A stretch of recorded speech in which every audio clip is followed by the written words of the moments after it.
Assalamualaikum warahmatullahi wabarakatuh. Waalaikumsalam warahmatullahi wabarakatuh. Al-Fatihah. Warahmatullahi wabarakatuh. Cuma 3 buah hal saja. Yang pertama, belum teringat sebuah hadis.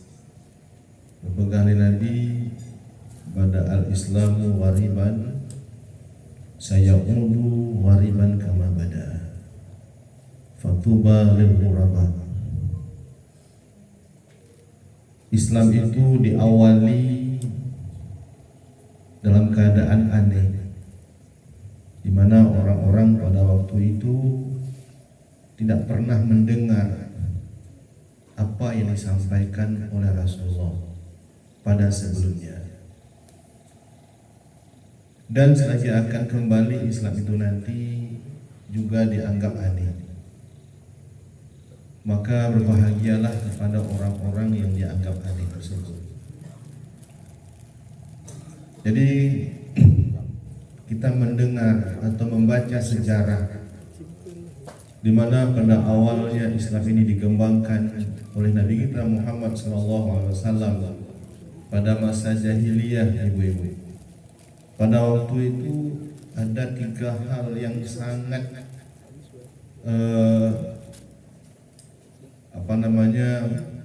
dilakukan oleh orang-orang jahiliyah. Yang pertama, mereka itu menyembah patung. Lalu datang Rasulullah mengatakan patung itu bukan Tuhan. Tuhan kita Allah. Lalu mereka menganggap aneh. Patung ini Tuhan yang kami perdapatkan daripada nenek moyang kami dahulu. Nenek kamu jamun menyembah patung. Nyo kana urang yang tukah patung pun Tuhan. Maka Nabi Muhammad dianggap aneh. Yang kedua, pada waktu itu Bapak Ibu, orang-orang membunuh anaknya karena takut miskin dan lapar. Lebih-lebih perempuan, merupakan sebuah aib. Lalu datang Nabi mengatakan, "Yan adalah perbuatan yang hanagat." Itu juga dianggap aneh. Yang ketiga, orang-orang pada waktu itu bertikai. Sedikit permasalahan saja terjadi pertikaian, bahkan peperangan yang besar. Itu pada awal dahulu. Saya selagi akan kembali Islam itu dianggap aneh sebagaimana semula. Jadi macam jawab Bapak Ibu sudah terjadi atau belum? Jinonya. Banyak orang sekarang sudah menyembah patung. Tapi patung dalam makna yang lain. Uang, jabatan, selain Allah. Yang dimaksud patung ini selain Allah. Orang memang sembahyang, tapi yang disembahnya pe. Memang dihidahiri sembahyang, tapi yang disembahnya macam-macam. Lalu datang pewaris Nabi mengatakan tanyo sembahyang mek tak ingat kenan. Tanyo tak sembahyang berhuzur hati tanyo kepada Allah karena Tuhan tanyo Allah. Mendapatkan itu dengan jalan zikir la ilaha illallah. Ka dianggap aneh tanyo pat alirannya. Ya benar. Hana kamu pendapat dari nenek kamu jamun.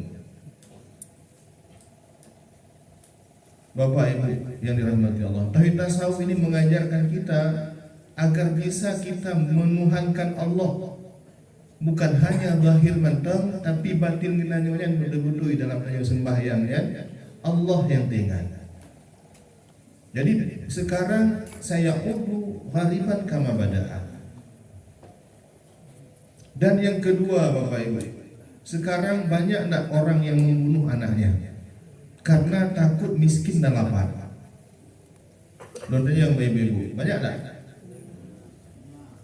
Dengan makna bukan membunuh dengan secara nyata, tapi membunuh mental anaknya. mental agama anak ini. Anak kajak di pulau manyang, anak kajak kerja bertumbuh. Buatnya jut tiat mentang atau anak pelebut. Minta peng bertumbuh, sekolah manyang. Jadi dia bunuh mental anaknya, mental agama anaknya. Disuruh bekerja, disuruh sekolah agama itu kemudian. Kenapa? Karena takut miskin dan lapar. Seolah-olah pekerjaan itu mendatangkan rezeki. Seolah-olah sekolah manyang-manyangnya itu yang mendatangkan rezeki, bukan Allah lagi di dalam batinnya yang mendatangkan rezeki. Nyok karame nanyo, ayah-ayah nanyo, mak-mak nanyo mengarahkan anak-anaknya ke yang sifatnya duniawi. Be urang lain deh, nanyo kadang nah ya mana kadang. Nah, itu sama dengan kita sudah membunuh anak kita, membunuh mental agamanya. Karena apa? Karena takut miskin dan lapar. Dan yang ketiga, zina juga sudah terjadi. Bacut masalah sudah menjadi blog-blog dan sudah bertikai, bahkan kadang-kadang dalam Facebook Bapak Ibu, ya, perang besar-besaran. Itu perang besar. Temenak dalam Facebooknya. Atau sesama nanya jih Tuhan ya Allah, tanya Tuhan tanya Allah sih. Jih la ilaha illallah, tanya la ilaha illallah sih. Tapi masalah kunut, masalah sepele, ya, menjadi pertikaian yang besar, menjadi peperangan yang besar, temenak luar biasa. Itu sudah terjadi sekarang. Fatubah lil quraba, maka berbahagialah bagi orang-orang yang dianggap aneh, yang mengarahkan. Lalu ditanya, siapa itu orang yang aneh ya Rasulullah? Orang-orang yang aneh itu adalah orang-orang yang memperbaiki manusia ketika manusia itu melakukan kefasidan. Ketika manusia itu menyembah selain Allah, menyembah uang, menyembah pangkat dan jabatan dan lain sebagainya, diluruskan konnya yang disembah, Allah yang disembah. Akibat supaya sembahyang tanya hudur hati tanya mengingat Allah. Dan juga siapa itu orang yang mengarahkan ke tanya supaya tanya agama yang kita dahulukan. Agama yang urusan dunia ini sudah dijamin oleh Allah. Istihaduka fima tuliba minka, istihaduka fima dumina laka, taksiruka fima tuliba minka, dalilun ala intimasi basyiratika. Bersungguh-sungguh engkau pada sesuatu yang telah dijamin engkau, lalai engkau kepada sesuatu yang dituntut engkau, itu menandakan buta mata hati engkau. Tanyonyo rezeki tanyo kagak jamin oleh Allah Subhanahu wa taala sebelum kita lahir. Kalau ya Ibu, si bulannya rezeki 50 juta semulip. Ya, yang hana utama hana mugo, hana muring. Yang kena keyakinannya. Ajal si bulannya lagi dalam makalah poin pertama tadi, kita mengajak beriman pada masyarakat kita. Kita yakini bahwa rezeki kita itu sudah diatur oleh Allah. Bapak Ibu belum teringat sebuah cerita, cerita di mana Nabi Musa diperintahkan oleh Allah untuk bertemu Fir'aun, menyampaikan risalah kepada Fir'aun, mengajak Fir'aun untuk beriman. Lalu Nabi Musa ini terbersit dalam hati, nyok kalau lunja tojuk bu anu inolon. Tapi karena itu perintah Allah, dia tetap pergi, tapi hatinya teringat kepada rezeki anak dan istrinya. Siapa yang kasih makan? Lalu dia pergi dalam keadaan hati mendongkol. Jadi Allah Maha tahu. Allah depu yang dalam hati kenanya. Allah depu yang dalam hati Nabi Musa-nya. Dipegah oleh Allah Pak Nabi Musa. Wahai Musa, yang naik tongkat Pak Jarod, sini pok batenya yang nali kira. Jadi Nabi Musa langsung memukul karena itu perintah Allah. Lalu batu itu terbelah. Dalam batenya nalo bate. Guyup pok lom. Ya Allah, hai Musa pok lom batenya. Bekah dua. Dalam batenya nalo bate. Guyup pok lom ya Allah. Ya Musa pok lom. Dalam bate namoilenya, di tengah-tengah batu itu ada ulat yang lagi makan dan dia mengatakan subhanalladzi la yansa ma dzakara.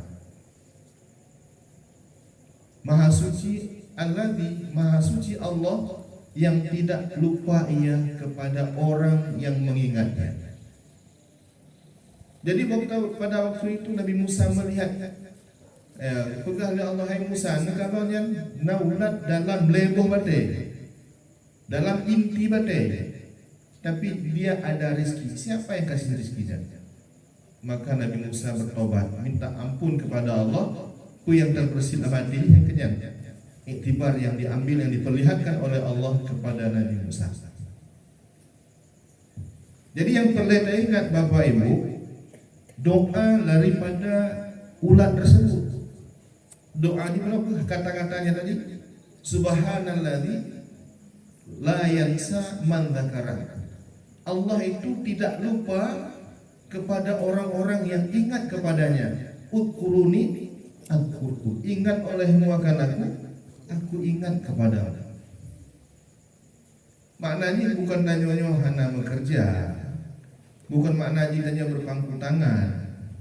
Kita bekerja silahkan, kita berdunia silahkan, tapi kata Abdul Qadir Jailani, keluarkan dunia itu dari hatimu, letakkan dunia itu pada tanganmu, niscaya dunia itu tidak akan memudaratkan. Donyanya Mbak Jaro Bapak Ibu, lama di Baitullah, artinya Baitullah, mana artinya tempat kita mengingat Allah. Dalam hati itu tak boleh ada selain Allah. Dan juga kata Imam Hadrami orang yang cerdik itu bukan orang yang pandai memisahkan dunia lalu dia berpisah dengan dunia. Bukan orang yang cerdik itu orang yang pandai memisahkan dunia, dia meninggalkan dunia. Bukan itu orang yang cerdik. Orang yang cerdik itu adalah orang yang bisa memiliki dunia dan dapat mempergunakan dunia itu kemana mestinya. Jika oleh orang kaya Bapak Ibu pergi rumah ini, pergi rumah gede, rumah kosong, rumah kok? Oh singgah hotel lonjak Banda Aceh, nah rumah lu Banda Aceh. Pergi dari rumah di Jakarta, singgah hotel lonjak Jakarta. Nah lu rumah Jakarta, panjang tanjak Jakarta ya. Tapi pergi rumah 5 miliar, ya. Nah hitung 3 udah jauh Jakarta. Kau lebih dekat dari hotel madam.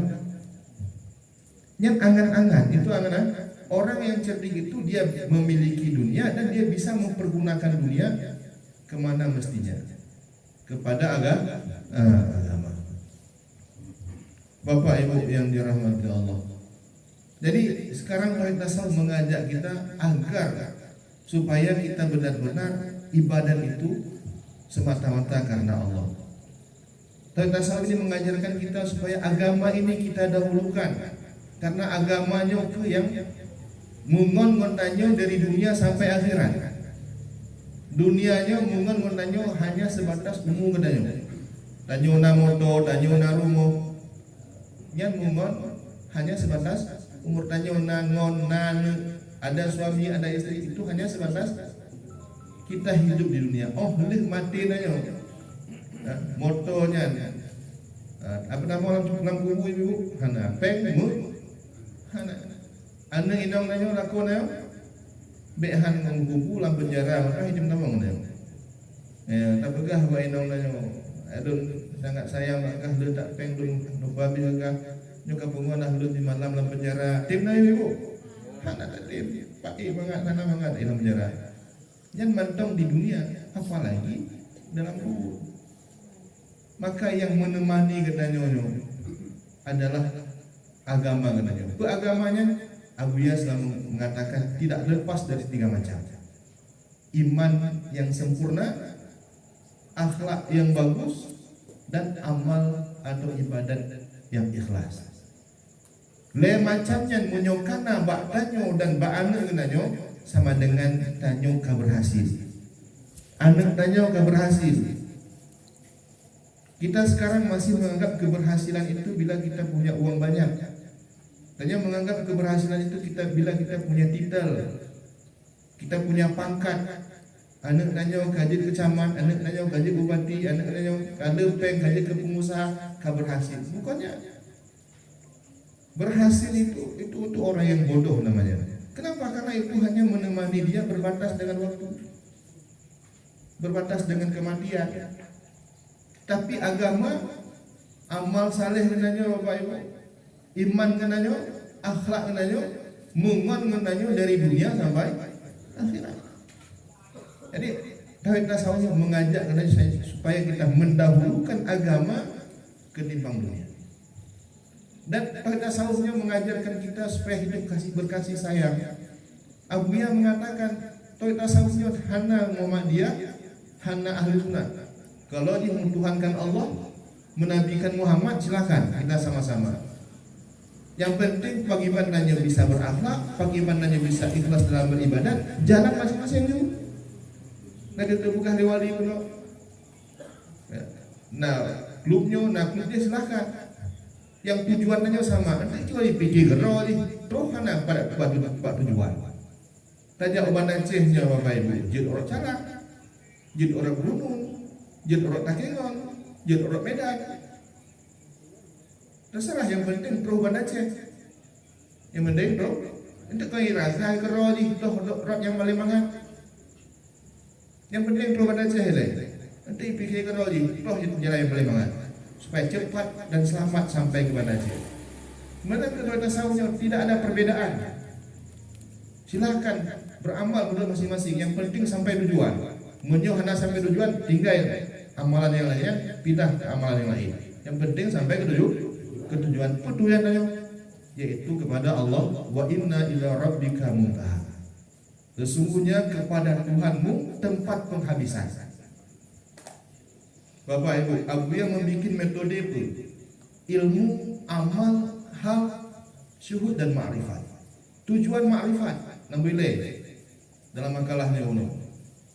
Tujuannya bagaimana bisa bermakrifat dengan makna hilang kesyirikan lambatin kenanya. Hilang kenifakan lambatin, hilang keraguan-raguan nanya kepada Allah, kepada rezeki Allah.